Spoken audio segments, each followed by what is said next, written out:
Danny, and as you've seen below, yes, this is a tutorial, and yes, this is a part of my Disney Princesses and Their Villains series. So, as the title below would have said, this is a look inspired by Elsa from Frozen. There was a special screening of Frozen in my local cinema, so of course I had to go to it. I dragged my sister along, and it was an amazing movie. If you I believe it is out in the US already. If you haven't seen it, you need to go, book it, take the day off work, walk, run, swim, fly, you need to see it. It has become one of my favourite newest Disney movies. It's bet every one of the last previous releases. So in a few of the promo pictures, and as well in the movie, Elsa had this really gorgeous sort of cranberry iridescent type look with a beautiful purpley pinkish lip and flushed cheeks. So I drew inspiration from that. I found a few promotional images on the internet as well, which I also drew inspiration from, because unfortunately the only clip that I can find really that shows any of our makeup is in the Let It Go film clip, which if you haven't seen it and you haven't seen the movie, you need to check that film clip out. That song is going to win a Grammy or an Oscar, or it's going to win something. It is amazing. Little side note there. And she did sort of have this look, but yeah, anyway, if you look up pictures of Elsa, you'll find lots of looks. She had this really gorgeous, messy sort of side braid, which I've tried to do. I couldn't get the cool fringe thing happening, so I couldn't do that. I've got my little snowflake earrings on today. So yeah, this is an Elsa inspired look. Hopefully you guys enjoy it, and we'll get straight onto the tutorial. Bye. Okay, so I've already applied my Urban Decay Primer Potion as well as my MAC Painterly Paint Pot, which I've applied all over the lid and up to the brow bone just to neutralise any discoloration. Then taking a Maybelline 24 Hour Colour Tattoo in Pomegranate Punk, which is this sort of cranberry colour, and a clean finger, I'm just going to apply that to the outer half and a little bit into the crease. Doesn't have to be neat, this part, you just sort of feel it out and see how you go. And then as always, going in with this little MAC palette I got from a holiday collection a few years ago, going in with Soft Brown and this Sigma E25.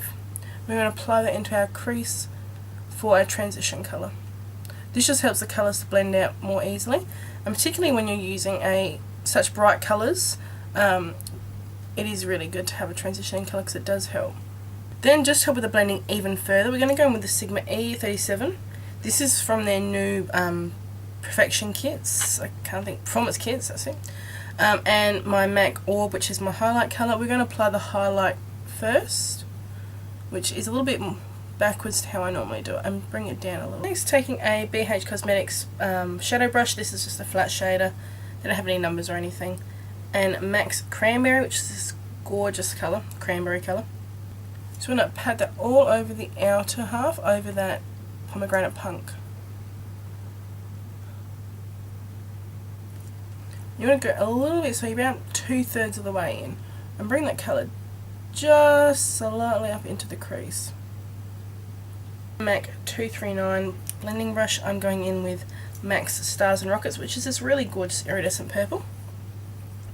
You want to pack that into the inner corner and inner third, blending into Cranberry. This colour empty as well performs better when it's patted on as opposed to sweeping. It really complements the reddy purpley tones in Cranberry, as well as giving a little bit of an iridescent pop. Going in with another Sigma E25 brush, we're going back in again with Cranberry, just patting onto the brush and then tapping off the excess. It is a little bit of a powdery kind of colour. You want to blend your crease out, blending it over the top of that Stars and Rockets, just softening everything out. This is where having that transitioning colour as well as having your highlight on early really helps the blending process. And don't worry, like, it looks like I've gone a little bit too high compared to this side, but don't worry, everything in makeup can be fixed. You just blend. Go back in with that Sigma E37. Whatever's left on the brush from your highlight, just blend over the top. This is a really nice blending brush as well. I find I've been reaching for it quite a bit when I've had a few more stubborn colours that don't want to move. So you can see it's already decided to tone down that side, and I haven't applied any extra product onto this brush. Every now and then I just like to wipe it onto a clean tissue just to take off if it has taken any product off, so I'm not re-blending that colour back in. I'm happy with how it is similar on both sides. taking a Sigma E30, which is a little pencil brush, and going in with Brazenly. This is a shadow that came in the Nude Metallics collection, which isn't available anymore. However, if you don't have this colour, you could use Sketch, Contrast even, just a nice deeper colour. If you've got the Naked 3, probably the darkest shade in that. Can't think what I haven't got my Naked 3 yet. Whatever that's called. I know it has got a slight purpley colour, or Beauty Marked. Something like that would be equally as good. So you just want to take that colour, pack it in your brush into it, and then pop it into the crease and just wiggle it. This is just helping to create some extra dimension in the eye, but not really applying extra colour. And then just taking a clean brush. This is just a Urban Decay brush I got in the Vice 1 palette. Just blend everything together so it's all seamless. And taking your pencil brush, whatever's left in there, just run that under your lower lash line. Lots of these deeper maroon kind of colours, you really do need to be careful that your eyes aren't really bloodshot, because this is obviously going to enhance that kind of bloodshot look. So definitely one to wear when your eyes are getting nice, bright and relaxed. Now onto liner. Elsa didn't really have an intense wing. She just had this gorgeous sort of thicker lash line at the end. So what I did was, just to help enhance a little bit, and as well as help hide the lash band on my lashes, I just took my Urban Decay 24/7 liquid liner and just apply a very, very thin line. Don't know how well this will go on camera.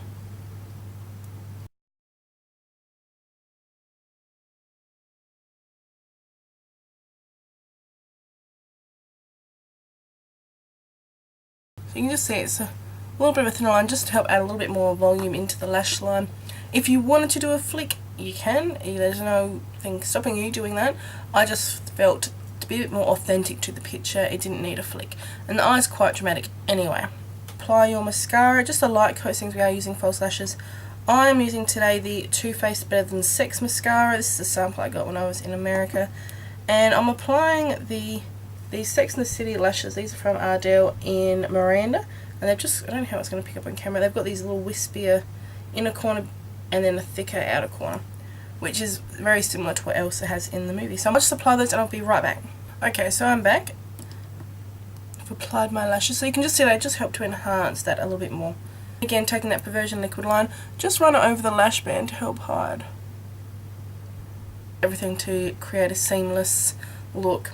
Taking my Urban Decay Perversion pencil liner, just line your waterline. Now we're all zoomed out. Okay, so on to the next thing, which is cheeks. So Elsa had these really nice flushed, just come in from the snow kind of cheeks, which makes sense, she is the Snow Queen.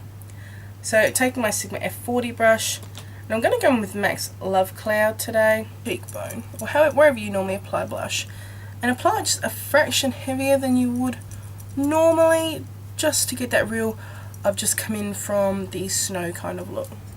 Just apply a little bit of the blush to the tip of your nose as well. Not really heavy on your nose, just very light dusting. That just helps to bring to that whole, I've just come in and it's so cold. As I do to finish all my makeup, I'm applying my translucent powder using the TikTok Cosmetics FaceTime. I'm applying it with my Sigma F25. And like always, I've already done all my foundation, concealer and all that, but I did also do my contouring and highlighting just to help speed this video up a little bit. In one of the photos, the promotional photos I found for Wicked, in one of the promotional photos I found for Frozen, it looked like Elsa had a glittery eye. The movie, when I watched it, was a little bit hard because sometimes it looked like she was wearing a very light kind of purple colour, and then sometimes it was this beautiful cranberry, and sometimes it did look a bit glittery. If you wanted to kick it up a notch and add glitter, which you'd be more than welcome to, I just sort of felt this would be a bit more wearable. You could use a glitter. I think a very close match, looking at the picture, will probably be in my collection anyway. Lit Cosmetics Material Girl in size 2, which I don't know how I was going to pick up, is this beautiful purple colour with a slight red iridescent to it. So that'd be a really gorgeous match, I think, if you wanted to add a glitter element to your look, which would be fun. You could even do like a glitter liner if you wanted. So that's pretty much the face done. And then finally just finishing off with the lips. Again, Elsa sort of had that deeper sort of plummy cranberry kind of colour. So I'm going to be using Urban Decay's Venom Lip Liner as well as Venom Lipstick. Apply to lips, just blot a little bit. Just to help mattify the look a little bit. The camera's picking up the colour as a lot darker than what it actually is in real life. So it's not this intensely dark. If you wanted to, you could obviously add a different colour. I just thought this colour was fairly similar to what she had. She did have a deeper lip colour and it was sort of similar to what she had on her eyes, so this sort of worked for me. But obviously if you wanted to, you could just put a gloss on, you could put whatever you wanted. So this is my Elsa, the Snow Queen from Frozen look. Hopefully you guys liked it. I really had fun doing this look. I really am glad to be getting back into my princess series. This really inspired me for my Disney series, so I will be doing Anna because she is as well a princess, so keep an eye out for her. And Hans will be my villain. So keep an eye out for those, and I'm going to be ready to get back into this series. So as always, all the links to all of my information is down below. Any requests, questions, concerns, feel free to leave them below and I will do my best to get back to you because YouTube has become a pain to reply to comments. Alright guys, I'll talk to you soon. Bye!